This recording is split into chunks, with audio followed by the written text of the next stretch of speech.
Dear students, आज के इस वीडियो में समांतर श्रेणी के कुछ क्वेश्चन। समांतर श्रेणी में मैं n वां पद, अंत से n वां पद पिछले वीडियो में मैं आपको सिखा चुका हूँ। अब उस पर आधारित कुछ प्रश्न हम यहाँ सीखेंगे। जैसे पहला प्रश्न दिया हुआ 2 अंकों की कितनी संख्याएं 3 से विभाज्य हैं। तो ध्यान दीजिएगा, 2 अंकों की बात करते हैं तो 2 अंक हमारा शुरू होता है 10 से। ध्यान से समझना, 10 से 99 तक ये 2 अंकों की संख्या होती है, 2 अंकों की संख्या। लेकिन मुझे यहाँ ये भी ध्यान रखना है कि 3 से विभाज्य, 3 से विभाज्य, इसका मतलब उस संख्या में 3 से भाग चला जाए तो 3 से विभाज्य 10 होगा नहीं, 11 होगा नहीं, 12 होगा। 12 के बाद 15 होगा, 15 के बाद 18 होगा। आप 3 जोड़ते जाएंगे और 99 अंतिम पद होगा, क्योंकि इसमें भी 3 का है। तो हमारी श्रेणी ये प्राप्त होगी। अब मुझे यहाँ ये प्राप्त करना है कि कितनी संख्या, यानी कि कितने ऐसे अंक हैं जो 3 से विभाज्य हैं। इसका मतलब मुझे n का मान चाहिए। तो आप देखिए, प्रथम पद जिसको हम कहते हैं तो वो a बराबर 12 हो गया। सारवंत जिसको हम d कहते हैं 15 - 12 यानी कि 3 हो गया। और अंतिम पद जिसको हम l कहते हैं वो आपका 99। अब देखिए, चूँकि आपके पास एक सूत्र है Tn या L, एक ही बात है, तो आप लिखेंगे चूँकि L बराबर a + n - 1 × d, और n ही हमारी पदों की संख्या को बतलाएगा।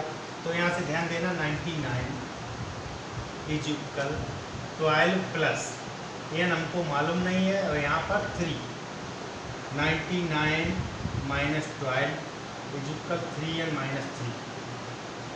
तो देखिए यहाँ 87, 3 को इधर लाएंगे तो प्लस का 3 = 3, तो ये आपका हो गया 90 = 3n।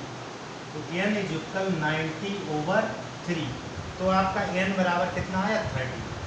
इसका मतलब 30 पद ऐसे हैं, 30 पद ऐसे हैं, 2 अंकों की संख्याएं जो आपकी 3 से विभाज्य हैं। चर्चा करते हैं अगले क्वेश्चन की। अगले क्वेश्चन को भी ध्यान से समझिएगा। बहुत ही सरल और महत्वपूर्ण क्वेश्चन मैंने आपके लिए सेलेक्ट किए हैं। इनको सीखेंगे तो आप आगे कई प्रश्न अपनी बुक से आसानी से लगा सकते हैं।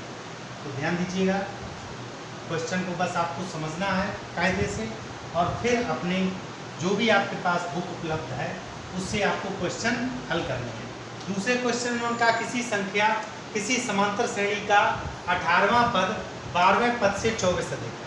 तो ध्यान दीजिएगा, जब भी पद की बात आए तो सबसे पहले देखो एक भाषा हमको लिखनी होती, माना कि प्रथम पद, चूंकि सूत्र में होता पद लिखा जाता है, और सार्व अंतर d है, ये हमने लिख दिया।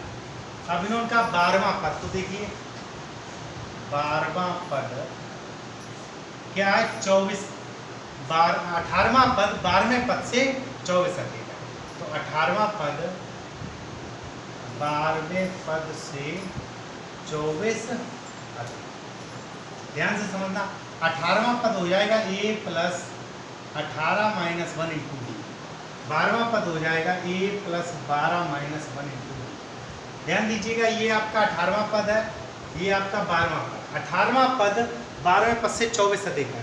तो अब आपको क्या करना, दोनों बराबर हो जाएं, 12वें पद में 24 जोड़ दो, तो ये दोनों कैसे हो गए, बराबर। अब यहाँ पर इन्होंने सारवंतर पूछा है, तो देखिए बेटा a से कट जाएगा, ये आपका रह गया 17d = देखो a से आपका जब इधर आएगा तो कट जाएगा। अब यहाँ रह गया 11d + 24, तो 17d - 11d = 24, 6d = 24, तो d = 24/6। तो सारवंतर जिसको हम कहते हैं वो आपका प्राप्त हो गया 4। तो इस तरह मैंने सारवंतर निकाल लिया। अगले क्वेश्चन की हम चर्चा करते हैं, जिसमें एक श्रेणी अज्ञात पदों में दी हुई है, लेकिन शर्त यह है कि वो श्रेणी समांतर है। तो उसमें जो अज्ञात पद है, जो चर राशि है, तो उसका क्या मान होगा, मुझको ये फाइंड आउट करना है। तो ध्यान दीजिएगा, इन्होंने कहा है k के किस मान के लिए, k + 1, 2k + 1। तो ध्यान दीजिएगा, तीसरे सवाल में k + 1, 2k + 1 और k + 7, ये आपके समांतर श्रेणी में हैं। ये हमारी शर्त कह रही है में है। तो देखिए वैसे तो एक सूत्र भी होता है T2 माइनस T1 बराबर T3 माइनस T2, लेकिन आप सूत्र नहीं याद रखिए, आप केवल D निकालिए सार बनता। तो ध्यान दीजिएगा हम निकालेंगे सार बनता, सूत्र ना लगाइए, केवल सार बनता निकालिए। तो अगले पद माइनस पिछला, एक तो ये हो गया आपका सार बनता। दूसरा सार बनता निकलेगा k plus 7 minus 2k plus 1, ये भी एक सार बनता है। देखिए इसमें से इसको घटाया, फिर इसमें से इसको घटाया। अब चूंकि दोनों सार बनता है, दोनों आपस में क्या होंगे, बराबर, तो इनको बराबर लिख दीजिएगा। अतः 2k माइनस 1 माइनस k, और चूंकि इस माइनस वजह से ये भी माइनस हो जाए, बराबर, दोनों बराबर हैं। तो इसमें देखिए k plus 7 minus 2k minus 1। अब ध्यान दीजिएगा ये आपका k माइनस 2, इधर आपका माइनस k और प्लस का 6, k इधर आ गया, तो k plus k is equal 6 plus 2, 2k is equal 8, तो k इज इक्वल 8/2 दैट्स 4। तो आपका k बराबर कितना हो गया, 4। अतः k बराबर 4 के लिए ये अनुक्रम समांतर श्रेणी में है। अगले क्वेश्चन पे चर्चा करते हैं। बहुत ध्यान से समझना, क्वेश्चन सरल है और सभी महत्वपूर्ण प्रश्न हैं, सभी ये परीक्षाओं में आए हुए प्रश्न हैं। आप पिछले पेपर उठा के देख लीजिएगा, ये परीक्षाओं में आए हुए प्रश्न हैं। अगले प्रश्न की चर्चा करते हैं। समांतर श्रेणी का mवां पद n और nवां पद m हो तो m प्लस nवां पद बताइए।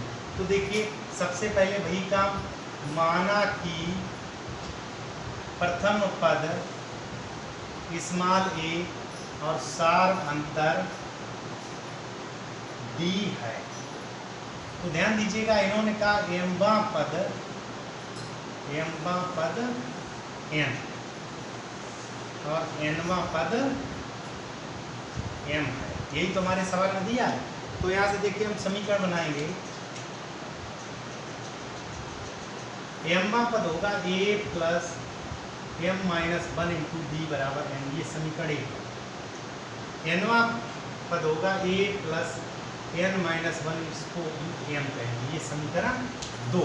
तो ध्यान दीजिएगा ये समीकरण आपका 1 हो गया, ये समीकरण आपका 2 हो गया। इन दोनों को हल करके मुझे a और d निकालना है, इसका मतलब प्रथम पद और सार अंतर निकालना। तो आप यहाँ लिखेंगे घटाने पर माइनस माइनस माइनस, ये आपका कट गया, देखिए d कॉमन लिया, ये माइनस ये वाला प्लस हो जाएगा, 1 से 1 कट जाएगा, तो m माइनस बराबर n माइनस m। तो देखिए d बराबर से माइनस कॉमन ले लो, तो m माइनस n बटे m माइनस n, तो d बराबर माइनस 1 समीकरण 1 में रखने पर। तो देखिए a plus m minus 1 into minus 1 is equal n। तो देखिए ये पूरा माइनस का उधर चला जाएगा, तो m माइनस 1 प्लस n, ये आपका e का बनेगा। अब हम लिखेंगे अतः, इन्होंने कहा m प्लस n मापा, तो आप लिखेंगे अतः m प्लस n पद। ध्यान दीजिएगा जब m प्लस nवां पद होता है n minus 1 into D, m minus 1, तो m प्लस n वां पद हो जाएगा a plus m plus n minus 1 into D. इसमें a और d का मान रखिए, a का मान है m minus 1 plus n plus m plus n minus 1 into minus 1। देखिए m plus n minus 1, m plus n minus 1 into minus 1, तो ये आपस में कट जाएगा, तो फाइनली आपका क्या आ गया, 0। तो इसका मतलब m प्लस nवां पद हमारा 0 है। अब अगले क्वेश्चन पे चर्चा करते हैं। अगले क्वेश्चन में भी इस तरह दिया हुआ है कि किसी समांतर श्रेणी का nवां पद आपको दे दिया और उसके बारे में आपसे वो प्रथम पद पूछ सकते हैं, द्वितीय पद पूछ सकते हैं, श्रेणी का पांचवा पद, सातवां, मतलब कोई सा पद पूछ सकते हैं, आपसे सार अंतर पूछ सकते हैं, आपसे श्रेणी पूछ सकते हैं। तो सबसे पहले देखिए समांतर श्रेणी का nवां पद 2n प्लस 1 हो तो प्रथम पद, सार अंतर और rवां पद बताइए। तो देखिए nवां पद जिसको हम tn कहते हैं, ये आपका दिया हुआ 2n प्लस 1। तो देखिए हम सबसे पहले n बराबर 1 रखें तो ये आपका आ जाएगा 3। उसके बाद हम T2 निकाल लें, 2 × 2 + 1 ये हो जाएगा 5। तो यही आपका प्रथम पद होता है, प्रथम पद जिसको हम T1 कहेंगे। ये आपका द्वितीय पद है जिसको हम T2 कहेंगे। अब ध्यान दीजिएगा, प्रथम पद हमसे पूछा गया था, प्रथम पद निकाल दिया, सारवंतर पूछा गया है। तो हम ये भी जानते हैं सारवंतर होता अगले में से पिछला घटा दूँ, यानी दूसरे में से पहला घटा दूँ। तो सारवंतर D बराबर 5 - 3 अर्थात 2। 2 हमारा सारवंतर आ गया। इन्होंने आरवां पद पूछा है, आरवां पद।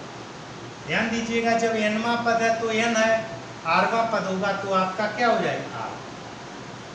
अगर मान लो इसी सवाल में आपसे श्रेणी पूछ दी जाए तो n बराबर 1 2 3 4 डॉट डॉट रख दो तो आपका आ जाएगा 3 5 7 9 डॉट डॉट। इस प्रकार हम श्रेणी भी निकाल सकते हैं। अब अगले वीडियो में आपको n पदों के योगफल के बारे में बताएंगे। धन्यवाद।